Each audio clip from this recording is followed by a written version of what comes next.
Welcome to a very special installment of Decatur Dish. We are talking all things Georgia primary day. If you are a resident of Georgia and eligible to vote, please make sure you do so today. It is primary day across the state, but this is Decatur Dish, so of course we're going to focus a little closer on DeKalb County, and polls are open. People are voting right now. We heard earlier, Dan, from the Secretary of State that said basically things are going smoothly so far. I myself went to go vote this morning. I was in and out in less than 10 minutes. It's quite a efficient election day so far. No hiccups that we're hearing. Well, I think part of that is because the turnout's a little lower this time than maybe in the previous election. I do think we're fighting a lot of inertia among the electorate, especially after the tumultuous last couple of cycles that we've had.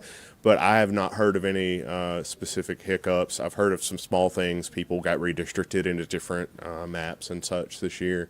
So you've got some of that going on, but a lot of that, it just comes down to somebody didn't get the memo that their legislator had changed. Right. So a lot of people are waking up to that news as they go to the ballot today, go to the polls today. We have a lot to talk about. This is really going to be your one-stop shop for all things DeKalb County primary day election. So here are some of the topics you can expect. We'll review everything you need to know if you are going to go out and vote before 7 o'clock today. The key races out of DeKalb County, including that CEO race that we keep bringing up throughout all of the episodes that we've been talking about. DeKalb County CEO will soon have a new leader. Ballot questions that you can expect when you go down to your polling location, and how to cast your vote in a meaningful way. Decatur-ish Assistant Editor Zoe Seiler will join us with analysis of what's been going on in DeKalb County. Dan, I want to start with an important thing on the ballots, which are the questions that are posed on this primary election ballot, specifically the ones that we're going to see out of DeKalb County. Yeah, so the ballot questions are always kind of interesting to me because they're basically an attempt to gauge the sentiment of the voters, but they're always asked in a little bit of a leading way. Like, you know, they're questions like, do you like baby ducks? Well, I mean, of course I like baby ducks. Who doesn't like baby ducks? You know, do you think, you know, you should give heroin to puppies? No, I think that's a bad idea. But that's really like the nature of the questions. Like, they're all very leading.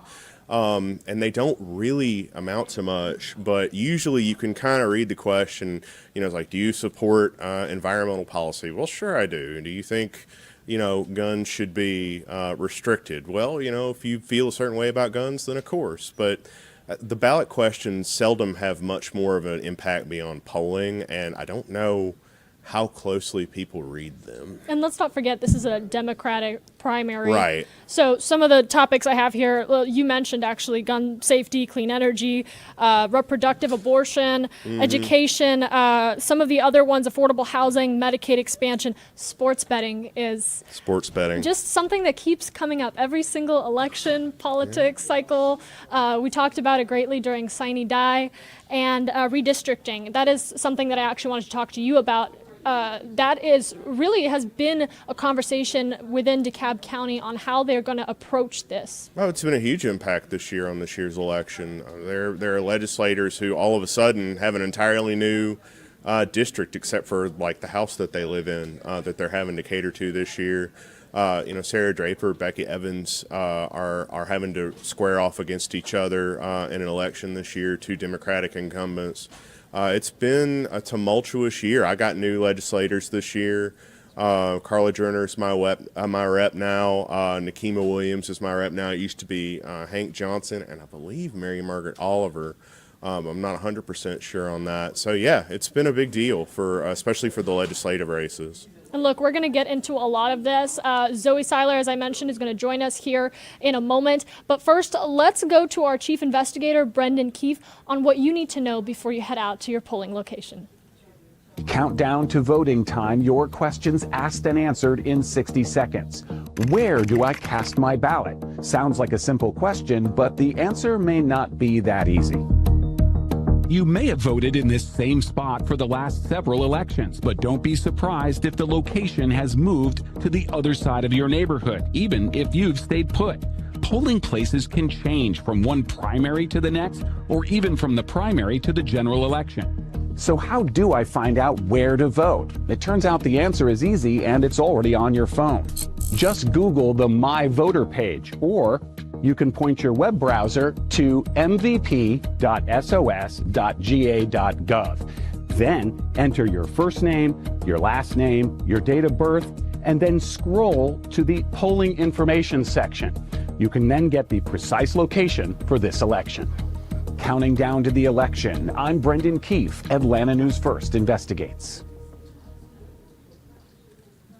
And joining us to talk a little bit more about the elections today is Assistant Editor Zoe Seiler. Zoe, how are you doing today? I'm doing well. How are you, Dan? Can't complain. Long time no see, right? Oh, yeah. Thank you for joining us.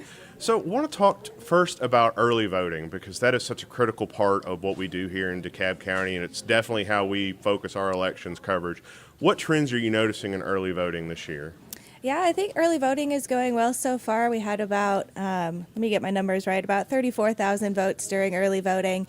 Democrats have seemed to show out a lot more than Republicans and nonpartisan votes, but we are trending a little bit down compared to 2022 in the last primary election. So we had about, I think, 55,000 votes during early voting in 2022. So definitely seeing a little less turnout this year. We got about 35-ish thousand votes this year. Is About 34. 34 this year. And I think there are more early voting places this year, right? I think there are a few more than there were back in 2022. I think you're correct, yes, Dan. I think we had 19 early voting locations this year, and I believe 14 back in 2022. So more early voting locations this year, but less turnout so far. So what was your early voting experience like? I think you went on Friday. I went to Clarkston. It was kind of dead, but it was a little bit busier when you went on Friday, right? Yeah, to be fair, I went on the last day early voting, which I think most people do if they're going to vote early. So it was in the afternoon, and I went to the DeKalb voter registration office, which I think is one of the more popular locations. So my wait was probably like 30 to 45 minutes, but overall the transition was smooth and everything went well. I didn't see any issues, but other than the wait, but it gave me some time to look at our voter's guide and make sure I could decide who I wanted to vote for. Glad you mentioned the voter's guide. That can be found at DecaturishVotes.com, where you'll find all of our elections coverage. Another big point this year was redistricting. Talk to me a little bit, Zoe, about how redistricting affected the ballots for everyone this year. Yeah, so I think a lot of voters right now are seeing some new legislators on their ballots this year, especially at the state and federal levels. So last year, toward the end of the year, we had a state judge had said that the maps drawn in 2021 had diluted voter strength, black voter strength, and violated the Voting Rights Act. So our legislators had to come back in, I think, about November, December, and redraw the maps to kind of add some additional majority black districts. So that's for our state legislators and our federal representatives. So we've seen a lot of significant changes here in DeKalb County.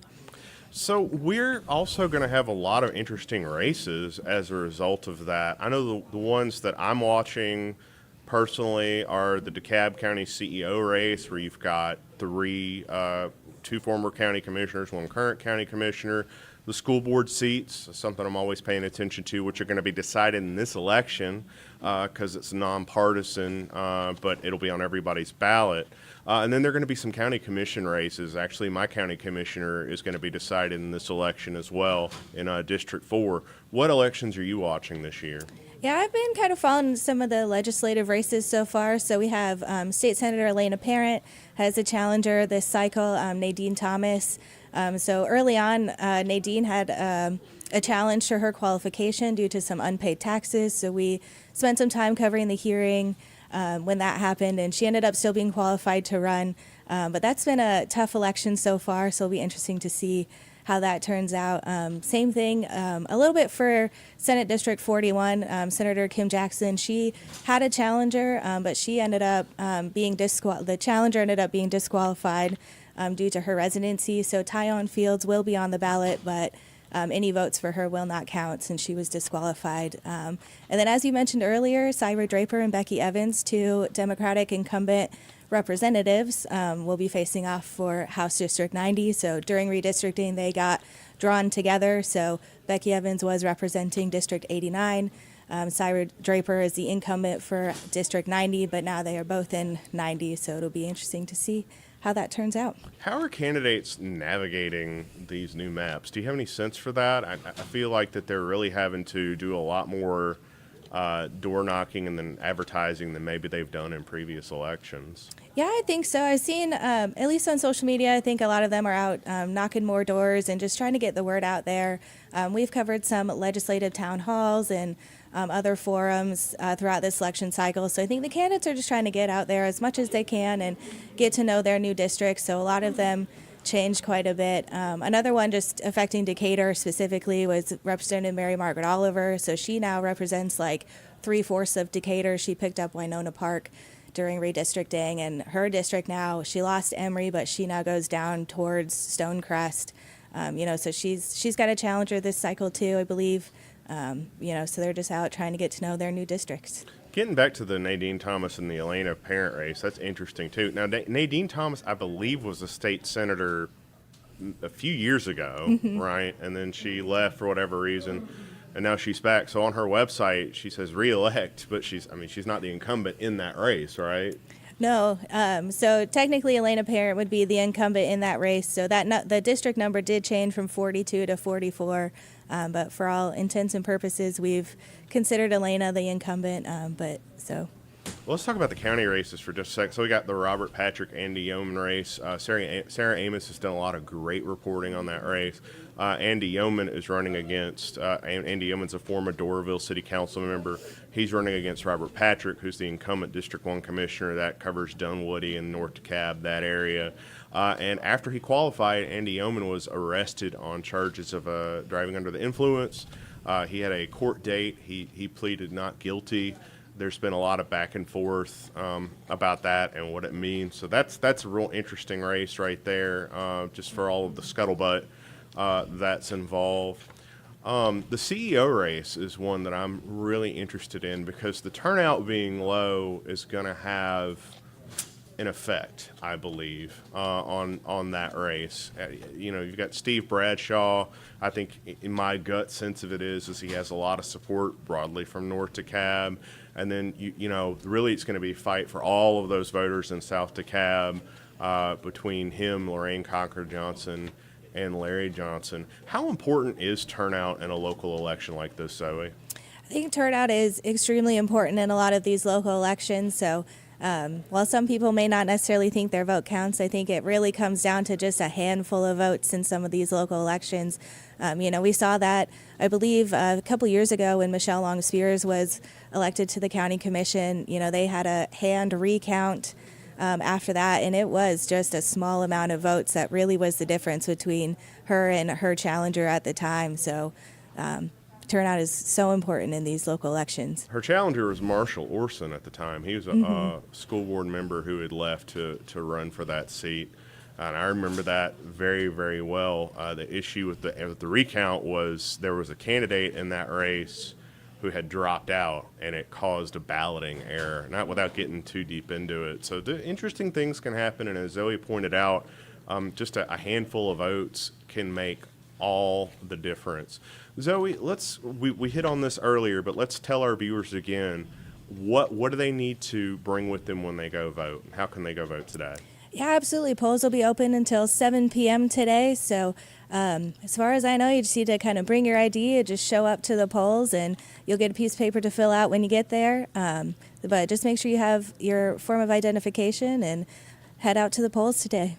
And if you're still in line at 7 p.m., you will be allowed to vote, correct? I believe so, yes. That's been the history with prior elections. So you go to DecaturishVotes.com, get our voters guide, get all of the information regarding this election.